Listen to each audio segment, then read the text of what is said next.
हम बात करें किसकी, जो छोटे छोटे सम्स आते हैं उनकी, जिसमें हमें कुछ ना कुछ डिटरमाइन करना होता है। See X started business on 1 April 2019 with a capital of 1,20,000, मतलब उसके एसेट्स प्लस जो भी था, asset is equal to liability plus capital दिया हुआ है। स्टार्टिंग वाला पार्ट देख लेते हैं। He took a bank loan of 40,000, ठीक है, बीच में उसने लोन लिया हुआ है, मतलब वो आपको लाइबिलिटी भी है। On 31st March 2020, his asset were 2,40,000 and creditors were 30,000. Loan has not been paid so far, अभी तक पे नहीं किया है, वो भी चल रहा है। Determine his capital at the end of the year and profits earned.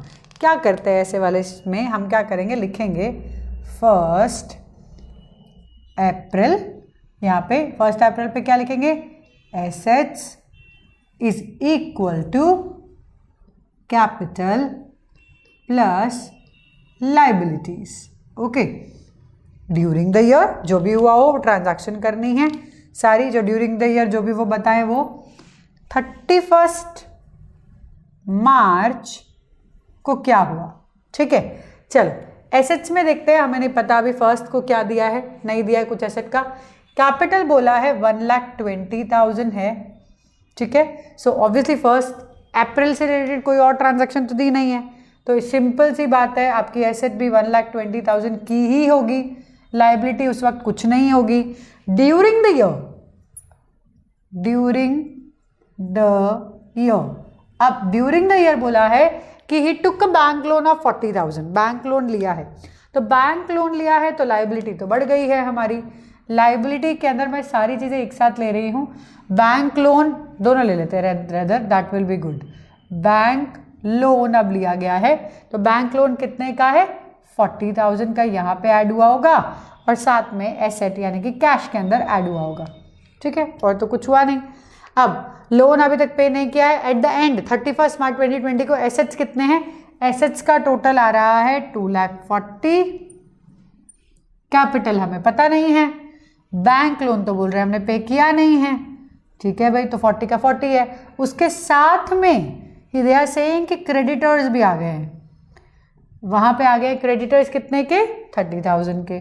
सो ये इंफॉर्मेशन अभी तक हमें पता चली है, ठीक है, ये इंफॉर्मेशन हमें पता चली है। नाउ सी, सबसे पहली चीज, एसेट के अंदर 1,60,000 था, वो हो गया है 2,40,000, ठीक है, 2,40,000 हो गया है। क्रेडिटर्स 30 के हैं, तो ऑब्वियसली उस हमें स्टॉक भी तो लिया होगा, 30 का लिया ही होगा ना, ठीक है, उसको देखते हैं एक बार बाद में, पहले यहाँ देख लेते हैं कितना, 2,40,000 ये है हमारा, 40 प्लस 30 हमारी लाइबिलिटी है, तो इसमें से 30 हम 40 माइनस करेंगे, 30 माइनस करेंगे तो 1,70,000 हमारी कैपिटल बचेगी।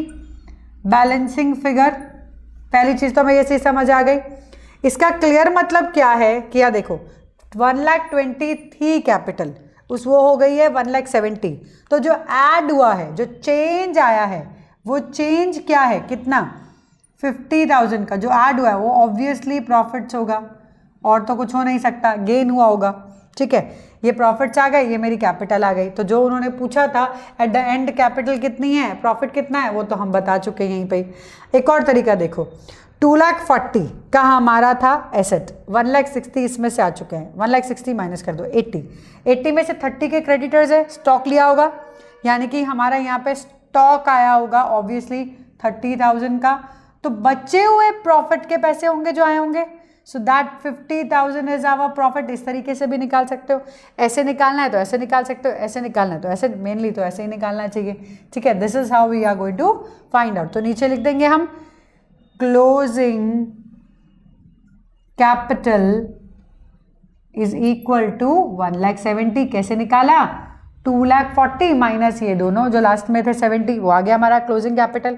अब closing minus opening capital, difference क्या है, प्रॉफिट्स, सो वो हमारा प्रॉफिट्स भी आ चुका है। प्रॉफिट्स कैसे निकाला, 1,70,000 जो क्लोजिंग कैपिटल थी माइनस ओपनिंग कैपिटल थी, जो भी बचा वो हमारा प्रॉफिट्स, ठीक है, तो दैट इज 50,000।